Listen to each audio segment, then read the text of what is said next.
All right, good morning. It's finally Saturday. Finally, I have more than like a half hour to an hour working on the van. And the big project for today is getting the diesel heater installed in the van. Yeah, I actually have to drill a 2-inch size hole in the floor of the van. I'm really looking forward to that.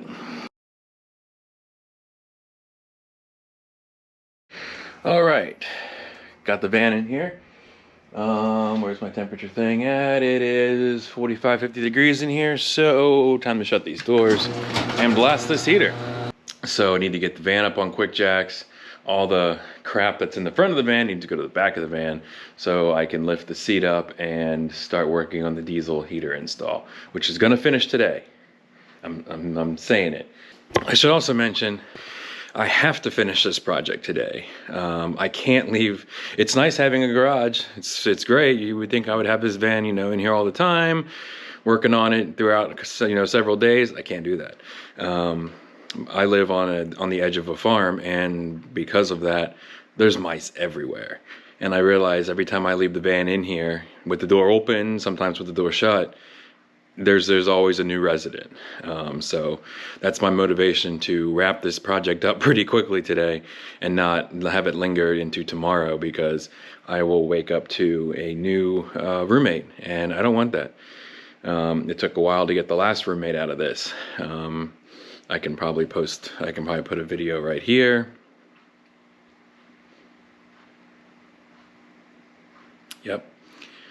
Yep, that's the resident just jumping around like it's its own little jungle gym. That took a couple weeks, a couple weeks to get out. I tried to do easy methods first, and then I just had to rely on mouse traps, and peanut butter took care of that very quickly. So that's gone. So yes, time to get this cleaned up now.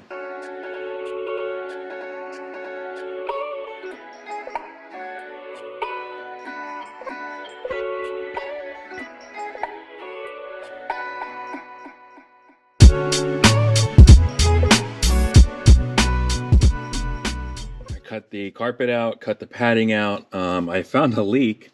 Apparently it's really common right here at the rear heater core. So maybe that's the reason why I continually have air bubbles and I'm continually having to fill this thing up, because it looks like it will start here and then go to one of these two drains. So I'll look at that along with this project before putting the baseboard back on. But yeah, got it out, got it cleaned up. This was a pain to remove. The rear heater core cover, you have to basically cut the bottom of the cover to get it off. Otherwise there's no way to actually remove it. Hey, look, more mouse droppings. Awesome. Yeah,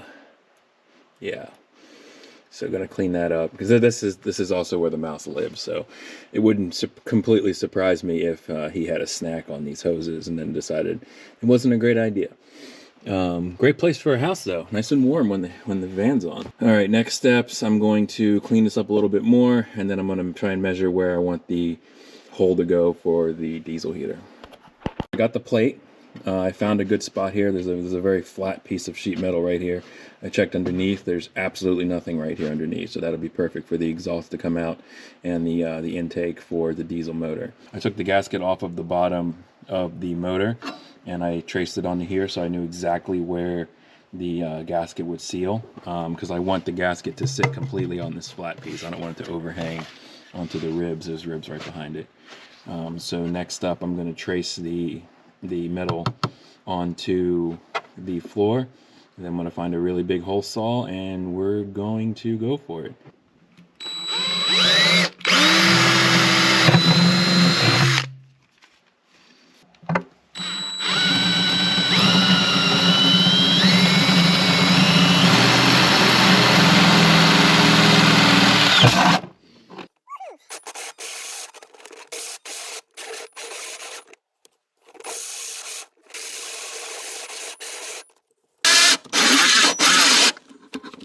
These batteries suck.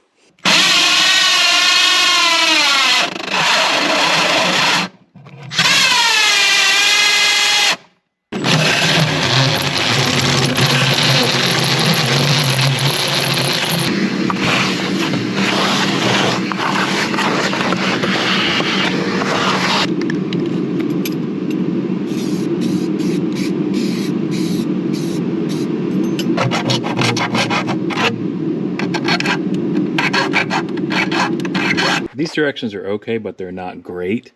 I had assumed, because the bolts for the actual heater are bolts and nuts, or fasteners and nuts, that the outer bolts here that secure the plate would be the same. No, they were self-tappers, and I went ahead and pre-drilled all of it, thinking, all right, I'm just going to slide a fastener and a nut in there and, you know, be good. But no. All right, we got it mounted. That was a pain. That was a major pain. I pre-drilled the holes thinking it was bolts, and it was these self-tappers, so I made new holes next to the holes I had already drilled and just zipped those in and called it a day there. It's better than buying more bolts and making it all, yeah. I have sealant I'm gonna put underneath this thing, so I'll just seal those holes when I get to that point. But this is mounted.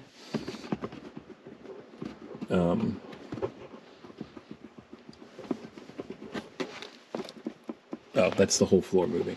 Okay. So it gets mounted and it breaks off. So next I'm probably going to do the exhaust and the intake next. The directions I'm going to do the fuel line, but I already know I'm going to run it over there and then over there and then have it come up in that area. I'm going to put it inside that cabinet. It's really the only place it can go. But I'm probably going to do the exhaust and fuel lines next because those are easier, and I could really use easy right now. And then as I work here, I watch this heater core continue to drip and run. So always something. So that's where I am. It's mounted. We made some progress. All right, now I am installing the air intake. So it's this cardboard looking tube, but it's aluminum on the inside. This is the air filter going in. Comes with a hose clamp and then a second hose clamp for the side. Pictures of both holes, of both the exhaust and the inlet hole, but they don't say which one's which. They just have, you know, put this tube this direction, put this tube in that direction. 15. 15 is the exhaust pipe, and that is closer to that. The 14 is the air inlet pipe, which is apparently that one. So the inlet is on this side.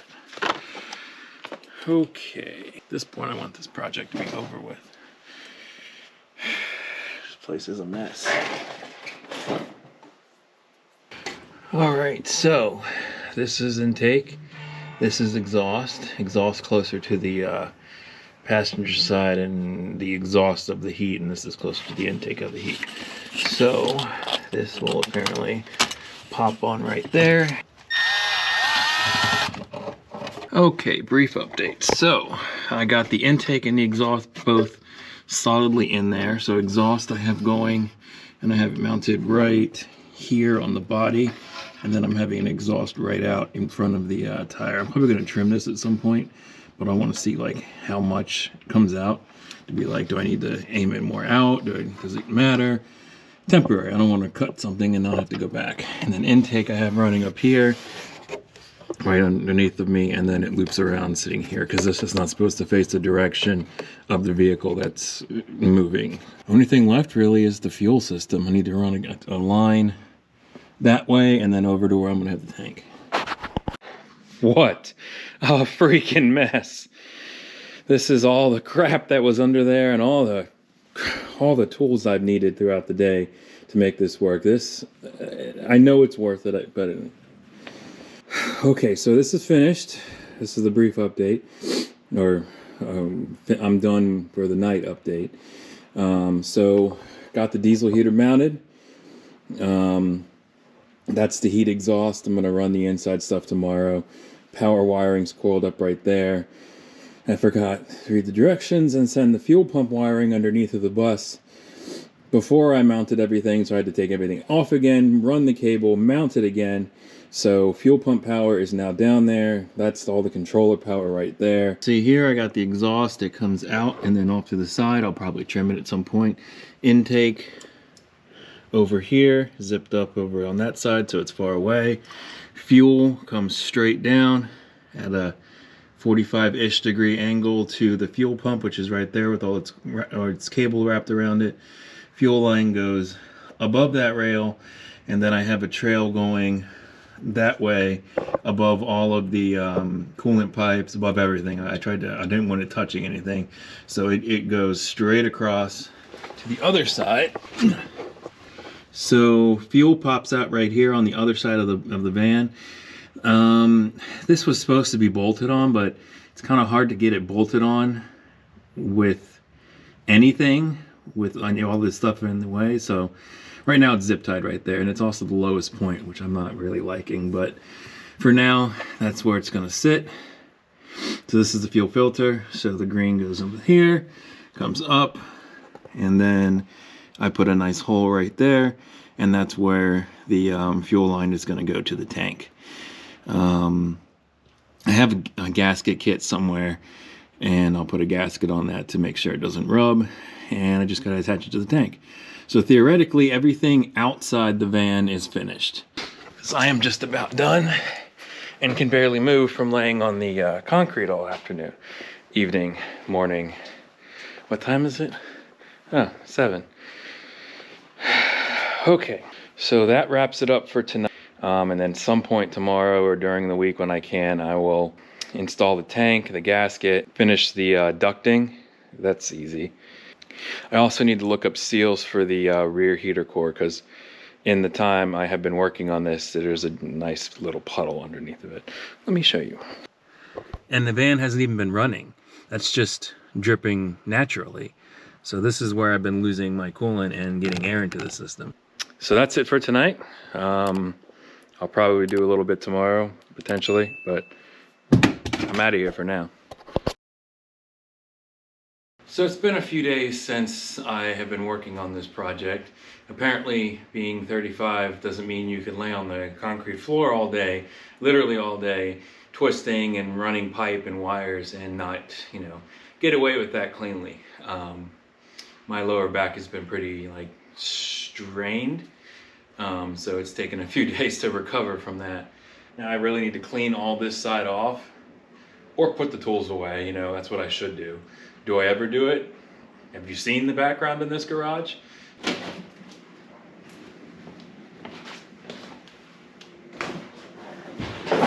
It looks a lot bigger in here than it did outside, but hey, 60 bucks. That's what I keep telling myself.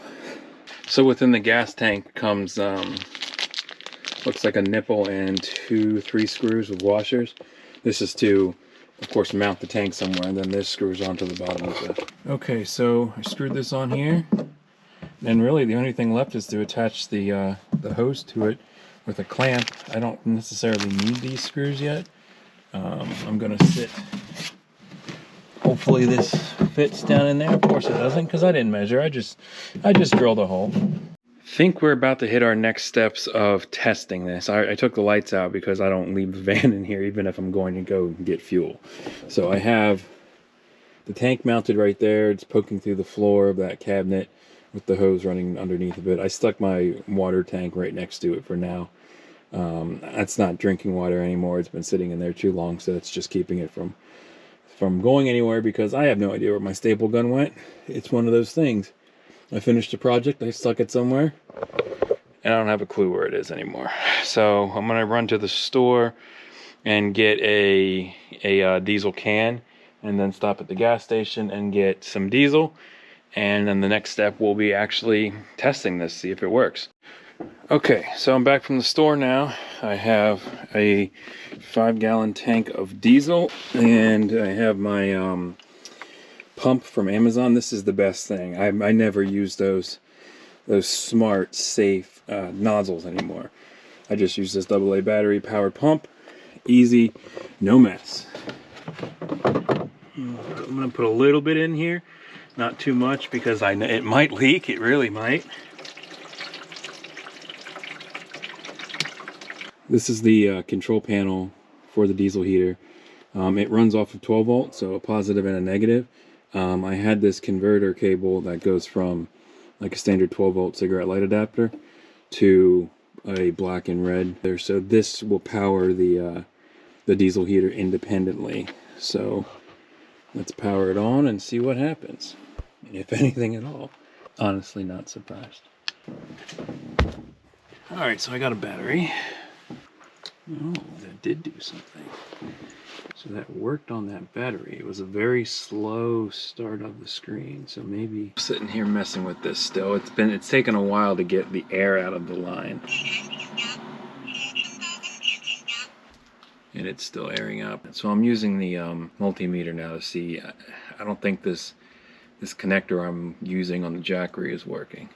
It's not a Jackery connector. I found it and it had a 2-prong output on it. So I am getting 13.24 volts from the Jackery. Now we'll try one step at a time. I'm going to plug just that one cable in, and we're going to connect it to the multimeter and see nothing. So I'm not getting anything from this cable, so this is the problem.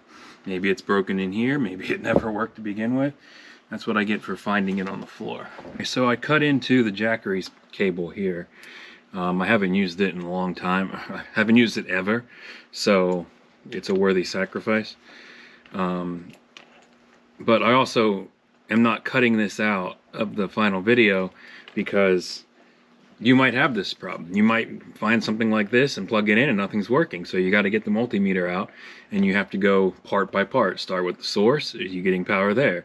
Start with the next part. Are you getting power there? Maybe. Then you move on to the next part, which was this cable for me. Maybe you're getting power there. You gotta go one step at a time. And immediately it starts up. So now that it's like this, I can, in a standby state, you press up and down at the same time, and that's what starts the fuel pump. That diesel's starting to smell, so I open the garage door. It does have a smartphone app, and it looks like this only reports in Celsius, so I'm gonna have to learn that. Alright, a lot of troubleshooting later, so I don't know where I left off. Power's good now, getting constant voltage, running off the Jackery using a Jackery cable. Oh, we have heat! We have heat! I was running it before and it wouldn't